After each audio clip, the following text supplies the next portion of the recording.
Right, so everything's apart, as you can see, all the arms are off. We're just going to go with what we've got. I just want to get this car running off what Neil gave us.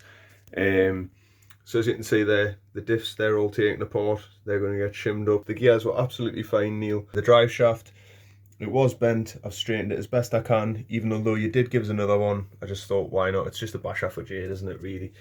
The chassis, we'll just use that again, even though we've got a new one for it. These here, I know you sent some new ones of these, but it was just one set, and the only one that was bent was the opposite set that wasn't there. So we've just straightened those. We're going to use those again. Apart from that, everything's champion. The shocks, I got a shock with the shocks, if you forgive the pun. I'll put a clip up of the red ones and what I found inside of them. So Neil, if you can tell me what this is. Anyways, ingenuity, I love it, right? Whatever gets your shocks working and damping down, man. There was a little issue with the diffs. Obviously Neil pointed all these things out to us. The screw had snapped inside of it there, as you can see. So I can't get that back out. That one's pretty much redundant. So I thought I'd use a metal one. And when I was test fitting them, the screw snapped off inside of there. And I tried to drill it out to no avail. That's just done in it. When I checked all the rest of them as well, they're not tapped far enough down, so any screws that you're fitting in just go in totally shallow and stick out. So a lesson learned on that one. I got the other one, and as you can see there, I drilled and tapped the holes myself, so they're all the way down that to fit the screws in. So we're going to use one of those as well, a metal case. But yeah, anyways, I'm just going to get this put back together, and I'll show you what I get out of it. 2 hours later. Well, there was practically a full car there anyways, and we've managed to put it all back together, changed a few things up, and I'll show you that. So I want to talk about the links first. So these links here that you'll be buying for your 144s, don't bother, or if you do bother with them, keep the shafts out of them, unscrew your original plastic ones, and if that'll focus in there, as you can see there, they're nice and beef caked up. They look nice and thick. While I'm going over the car, and I'm just like, obviously I've used all the parts that Neil gave us, I did have to put a brand new plastic steering linkage on, because the one that was on was a bit hammered. And I mean, the metal's just absolutely shocking, the amount of play in them. Do not buy these metal bits for your Wltoys, stay well away from them. But anyways, it's only got like 3 new bits on, so like I say, a steering link. It needed a new motor because that one, it had hammered it, you know what I mean. We've got some new springs on the front, got some new springs on the back. And apart from that, what else did I make? Oh, this little thing here. Yes, I just made that out of some Lexan.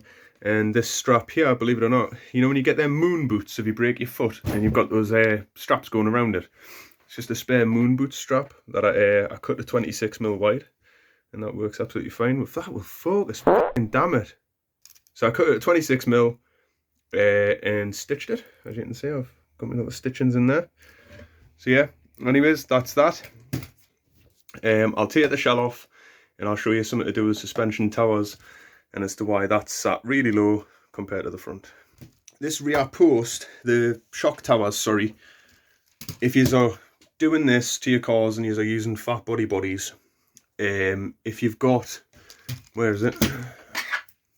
So if you've got the stock suspension towers like this, you'll notice that it actually curves out over. So when you put that on the back of the car, it curves out over that way to take the suspension away from the tie rods and stuff. But when you're connecting the LC racing body mounts, as you can see here, if I put my finger here, you can just see that gap at the top. So it's not sat fully up there, and that is straight.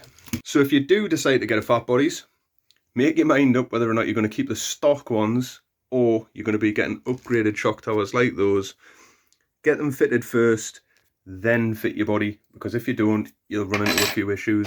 So I'd actually mounted this body with this, the stock shock towers on, and as you can see there, I just balanced it on. So it's off at the back, but it's fine at the front. What can you do about that? You've just got, like I say, you've just got to make sure what shock towers you're using, blah, blah, blah, blah, blah. If you're getting this far, watch your shock towers and stuff, because that'll obviously destroy your body if you fitted it with the opposite ones first and then you're changing them over later. As you can see there, Neil, thanks a lot, dude. It's running fine. I'm going to change this back shock tower. I'll take it out a different day, and you'll get to see it running obviously once I've got some paint on it and stuff. Yeah, I've got a nappy on my head. Well, it looks like I've got a nappy on my head anyways guys, thanks for watching. We've got plenty more projects coming. Every time my eyes cross this, I cannot help but laugh. I find it so funny. When you take the shell off, look at this. There we go, exactly. Find out what I've got to say about it, see if it's any good. It does run, I actually got it running, so that's a bonus. That's one project. But we've also got a bit of nitro, nice. And after we give that Tamiya a check out, maybe we'll check something like this out. That's it, Thunder Tiger EB4, I believe it's the Pro S2. I'm not too sure, don't count us on that one, but anyways, we'll give this one a good shot, see if we can get it repaired, running again. Well, just subscribe, see you in the next one.